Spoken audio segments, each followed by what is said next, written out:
Baik, jadi ini saya akan menjelaskan materi minggu keempat ya tentang concurrent engineering design tapi modelnya. Jadi di sini ada permodelannya ya. Jadi kalau kita lihat di sini seperti yang kita ketahui bersama, dalam concurrent engineering semua proses perancangan produk itu tidak dilaksanakan secara serial. Jadi satu proses tidak menunggu proses yang lain gitu ya.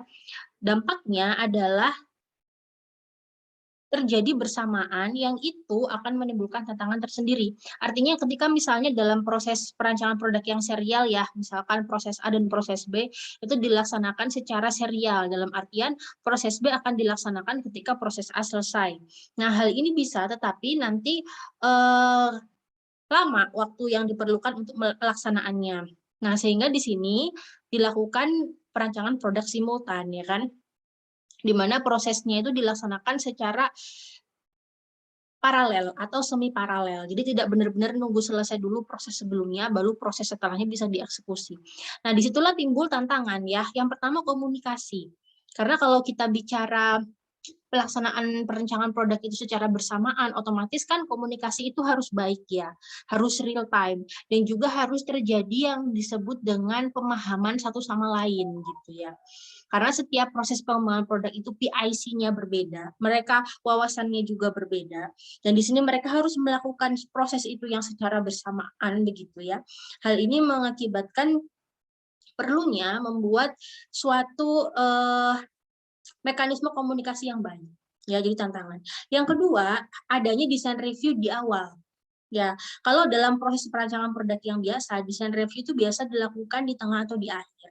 Tapi kalau di sini dari awal harus dilakukan desain review. Untuk apa? Untuk menghindari proses looping back. Jadi itu juga tantangan. Yang ketiga, itu kita harus bisa mengaplikasikan value engineering atau QFD dengan baik. Ya, jadi disinilah tantangan dari proses perancangan produk simultan. Dalam proses simultan tadi terjadi yang namanya DCA. Ya, ini ada untuk khusus membahas untuk yang kedua, early design review. Dalam early design review itu ada istilah yang disebut dengan DCA atau design compatibility analysis. Di mana di dalam DCA ini begitu terdapat kumpulan-kumpulan review gitu ya dari expert yang berbeda-beda, di mana expert-expert tadi itu PIC dari setiap step perancangan produk yang punya keahlian yang berbeda.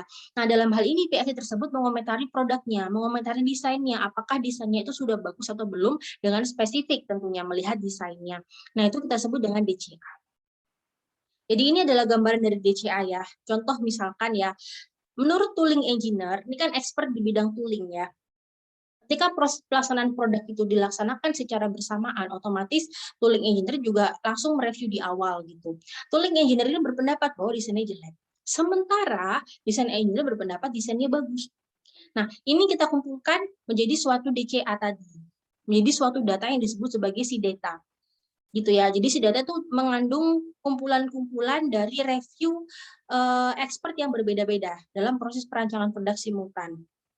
Ini adalah gambaran himpunan dari si data itu sendiri, di mana si data terdiri dari universe atau apa ya, sekumpulan data-data yang membahas review terhadap produk dari sudut pandang orang expert panitia pelaksanaan pengembangan produk dengan keahlian yang berbeda-beda.